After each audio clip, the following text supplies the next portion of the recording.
Hi, I'm Dr. Lauren Patterson, Assistant Director of Outreach and Community Engagement at the Counseling Center and a licensed psychologist, talking to you about tips and tricks for test anxiety. Our learning objectives for this presentation include to define test anxiety, understand the symptoms of test anxiety, and then to learn new ways to manage test anxiety. First, let's start by defining test anxiety. I really like this quote. It says, test anxiety refers to the subjective experience of intense physiological, cognitive, and or behavioral symptoms of anxiety before or during test taking situations that interferes with test performance. Let's break down what we mean here. What it talks about is the experience each individual has that could be physical in nature. That might mean sweaty palms, shaking, feeling nervous, like bodily feelings of nervousness. Cognitive, which is your thought process and the way that your mind responds to stress, like having to take a test. And or behavioral symptoms, so that would be things you do in response to distress and distressful situations. So all of those things could come into play when a person experiences test anxiety. And the anxiety they feel interferes with the test performance, meaning they do not do as well as they would have or are able to. Some sources of test anxiety. Common sources of test anxiety include concerns like how others will view you if you do poorly, your own self-image, your future security, or not being prepared for the test. So oftentimes people are afraid that others will think that they look silly, they look stupid if they don't do well. If people think that they are stupid if they fail the test, or that failing the test has a greater meaning for who they are as a person, and that's negative. If the fear is by failing the test, they won't be able to accomplish their future goals. A lot of that has to do with financial security in the future. So it snowballs from, I'm going to do bad on this test, so I'm going to do bad in this class, so I'm going to fail out of college, so then I'm not going to be able to get the job that I want, and I'm not going to make the money that I need to support myself and maybe even your family. Other factors are poor test history. So if a person has done poorly on tests in the past, they may be more inclined to have test anxiety for fear that they're not going to do well on current exams. Expressions of test anxiety, we touched on this earlier, but ways that it shows up. It does show up with bodily reactions. So this could be disturbances in eating or sleeping. This could mean eating more than usual. It could mean eating less than usual, eating off schedule. Same goes for sleeping more than usual, sleeping less than usual, or sleeping off schedule. Maybe difficulty falling asleep due to rumination, feeling restless, muscle tension, upset stomach, jitteriness, like I said before, maybe sweaty palms, feeling shaky. Those can all be bodily reactions of test anxiety and how the stress related to taking a test can show up in your body. Thought disruptions can also occur. This is the cognitive side of things. So it includes poor concentration and distractibility, having difficulty staying on task, the negative self-talk like I'm stupid if I don't do well, increased trying causing increased difficulty, worry about how you did, etc. Behavioral signs like avoiding tests altogether or procrastinating, cheating on tests, even using drugs to perform comfortably. So this might mean taking prescriptions that aren't prescribed to you in hopes that they will help your concentration. It's important to note, however, that it's actually not good for memory to then take a substance and alter your state of mind for a test. That could actually hamper your ability to recall. So it's important to remember those things. Also, affective symptoms, feeling tense or uneasy or feeling hollow, a sense of dread about the test or receiving your grade. Affect is like mood, is similar to that, or feelings. It's kind of the way we describe how test anxiety can impact your feelings.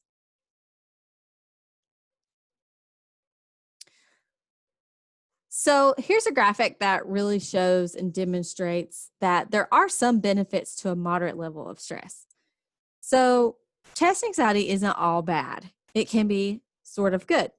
Um, what this is demonstrating is that if you don't have some stress, or in this case, they're describing it as arousal, then you're actually going to have a pretty weak performance. You can see the stick figure here taking a nap on the edge. That person who has no anxiety about the test is not going to do well. They're likely not going to have paid attention. They're not going to feel interested. They're not going to feel motivated to study. On the extreme other side of that, if a person is too activated, is too anxious, then their functioning will be impaired at that extreme also. Maybe they feel so anxious that they aren't able to concentrate. They're experiencing the bodily symptoms we talked about. They are ruminating, the cognitive side, and fearful of taking the test. Those students aren't going to do well either. So there's like a sweet spot that you want to hit right in the middle of a balance between of how much stress you really want to have. So if you have some stress, like a moderate amount of stress or anxiety, you're actually going to increase your chances of doing well, so long as you keep it from overwhelming you and being too much. Some tips for managing test anxiety: be prepared, develop good test taking skills, stay focused, maintain a positive attitude, practice relaxation techniques, stay healthy, and seek help as you need it. We're going to break these down. The first one is be prepared. So develop good study habits. You want to begin studying a week or two before the exam and study in smaller amounts over time, breaking it up into small chunks. This will help increase your memory and the likelihood that you'll be able to recall things. You'll also have more time to revisit things that maybe you don't understand or reach out for help from others. You want to avoid all-nighters. The last thing you want is to take a test completely exhausted from the night before. And to be honest, you're not going to remember as much after you haven't slept, because sleeping is part of what helps our brains process information and store things into memory. So we discourage all-nighters. It's actually counterproductive. You're better off doing a little bit each day than a whole lot at once right before the exam. Also might be helpful to take practice tests. Okay, developing good test taking skills. You want to do things that will decrease your stress and anxiety before the test. So that could be get to the exam on time, make sure you're not running late, give yourself plenty of time to get settled in your chair, go to the restroom if you need to, get some water, making sure that you're arriving on time or even early for the exam also accounts for those moments when you get down and you realize, oh no, I don't have a Scantron, or I really needed a blue book and I forgot it. Well, if you're early enough, no problem. You might have time to run and go get that. But if you're already running late, then that's just going to make you more stressed. Best practice is just to keep some blue books and Scantrons with you in your folder at all times in case you need them. And then the second thing here is carefully read the directions. Make sure you don't assume what they're asking you. Make sure you carefully read them, even if it seems pretty intuitive. Circle significant words to avoid any misunderstandings. Don't feel afraid to write on the exam as long as you're allowed to. Sometimes you're not allowed to write on the exam because other students are going to use it in the future. But if you're allowed to, feel free to take some notes that might help you and help you remember if you need to revisit a certain question or things that might be unclear. Review the entire test first. Know what you're doing. Know what you're in for in the exam. Have some idea about how much time you need to spend on each section. Maybe there is a section that is short answer and you know that's going to take up a little bit more time. Well, you might decide for you it's best to go ahead and knock out the multiple choice questions ahead of time so that you have the rest of the test taking period to work on short answer. Other people might find a different method to be most helpful. But if you know what's on the test, then you can plan ahead for the time you need for each section. Start with the items that come most easily to you. Keep track of time and pace yourself. After finishing the exam, check your answers, proofread, make sure you didn't leave anything out, check for common mistakes, common errors, and then reward yourself for finishing an exam. So make sure you do something soon after you take the exam that is a reward for you. And this could be really simple. It doesn't have to be super complicated things or expensive things. It could be as simple as rewarding yourself with maybe extra TV time later or something like that. You want to try to stay focused. Sit in a place you will be least distracted in a room. Where others won't grab your attention. Oftentimes for recall, you're better off sitting in a classroom to take the test in the same seat you've been sitting every day for class. That's going to help you retrieve memory. You don't want to talk to anyone right before the exam. You don't want any new material being piled on top of the information you're going to need for the test. So it's best to sit quietly, take some deep breaths, maybe meditate quietly to yourself so that you're ready to go. And it's often not very helpful to listen to anyone's conversations because that might make you feel more anxious about the test you're about to take, depending on what they say. And maintaining a positive attitude. So remember, your self-worth is not dependent ever on your grade. Negative thoughts lead to anxiety and other negative feelings. You see here on the side that we have the cognitive triangle. So what this speaks to is that your thoughts, emotions, and behaviors all impact one another. So if you're thinking negative thoughts, you're going to experience more distressing emotions. You're going to feel anxious, sad, and all of those things then are going to impact your behaviors of what you do next. So if you feel if you're experiencing negative thoughts and then you start feeling really down about it, then you may then procrastinate. So it's important to then change and replace those negative thoughts with more coping thoughts.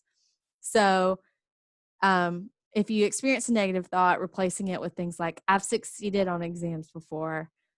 I know I can complete each part of this assessment. I'll take it step by step.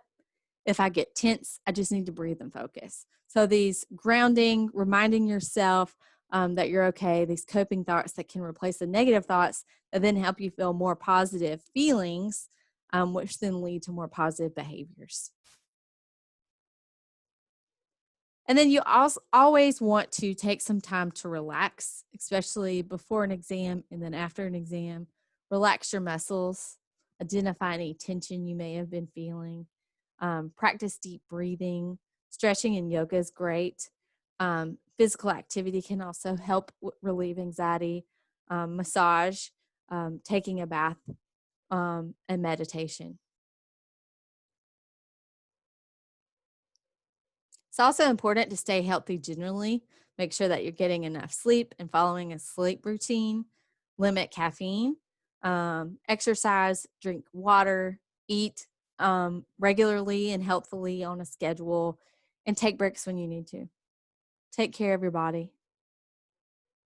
And then also remember to seek help when you need to. The counseling center is available to help with emotional concerns, help you get some support for test anxiety. The counseling center on campus offers individual counseling, relationship counseling, group counseling, open groups and workshops, psychiatry, case management, outreach and consultation, and training. For more information, feel free to visit our website at georgiasouthern.edu/counseling for our hours, contact information. Feel free to reach out to us as you need to. And also don't forget about the Academic Success Center. It offers consultation, learning and support, success coaching, testing, tutoring, mentoring, and workshops and outreach. And you can access their website at georgiasouthern.edu/success to learn more. Thank you so much.